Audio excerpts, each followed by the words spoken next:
Welcome to another episode of Top Things to Do in Seattle. This is by far one of my favorite weekends of the year.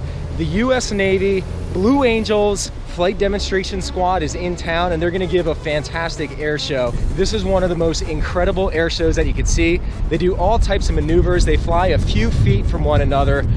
You're really in for a great show. Hope you enjoy this episode. For the Blue Angels today, I decided to bike in. It's going to be pretty hard to find parking in the neighborhoods down with the best vantage points. They close it down in probably about 10 or 15 minutes. This highway is going to be a Walking Dead moment where there are no cars on the freeway as they close it for the spectators to go onto the bridge. Now, earlier this week at Microsoft, I had the chance to hear from Katie Higgins.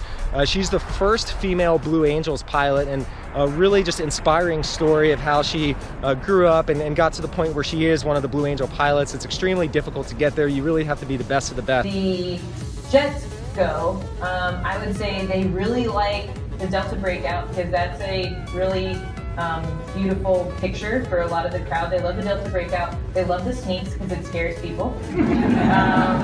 And then I'd say the hardest one for them is probably the tug, what we call it the tug under brake. It's just a very difficult maneuver for them to fly. And then the line abreast loop, where they're all in line and going in a loop, that was also very difficult for them to fly. You could start seeing the crowds heading over towards the viewpoint. You can see people queuing up to head out onto the bridge. They haven't opened it up yet. One of the coveted spots to watch the Blue Angels up there on the grass. But we're gonna do one better. We're gonna go down onto the bridge.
Hey, well, that wraps up our day here today in Seattle. I hope you enjoyed the Blue Angels. I'll see you again next week for another episode of Top Things to Do in Seattle.